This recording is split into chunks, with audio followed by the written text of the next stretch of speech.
Bulma from Dragon Ball with the Omnitrix from Ben 10.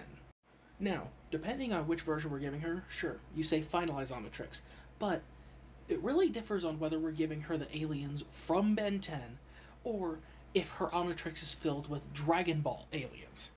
Either way, she's going to be extremely versatile, extremely useful in combat, and overall such a valuable asset. If she had the normal Omnitrix, the one that has all the different DNA samples from Ben 10, obviously something like Alien X is always going to be something you could fall back on pretty reliably. But the one I want to mention that is basically going to be a cheat code in the world of Dragon Ball, feedback.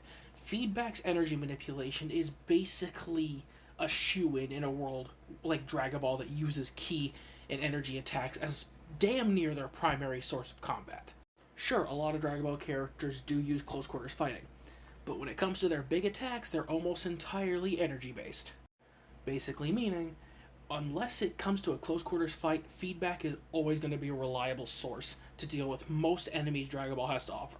Then you got other heavy hitters like Way Big, Atomics, Alien X, as I mentioned earlier. But besides all the aliens that would just be baseline in the Omnitrix, it has an auto-scan feature, so every alien that is encountered in Dragon Ball, which is a lot, especially the ones that Bulma comes across, are going to be scanned in the Omnitrix, and she could basically turn into any alien she's come across. That means she could turn into a member of Frieza's race, she could turn into a Saiyan, a Namekian. Sure, she might not be able to use the Destroyer powers, but she could turn into Beerus's race. Hell, maybe an Angel. Not sure how that would work. Because sure, technically the Angels are alien to Earth, but how would that work? Because sure, you could scan something like a Celestial Sapien. Would that work the same way with scanning something like an Angel? And, if she turns into an Angel, would she have to abide by the angelic laws, or is she exempt by it since she's not technically an angel?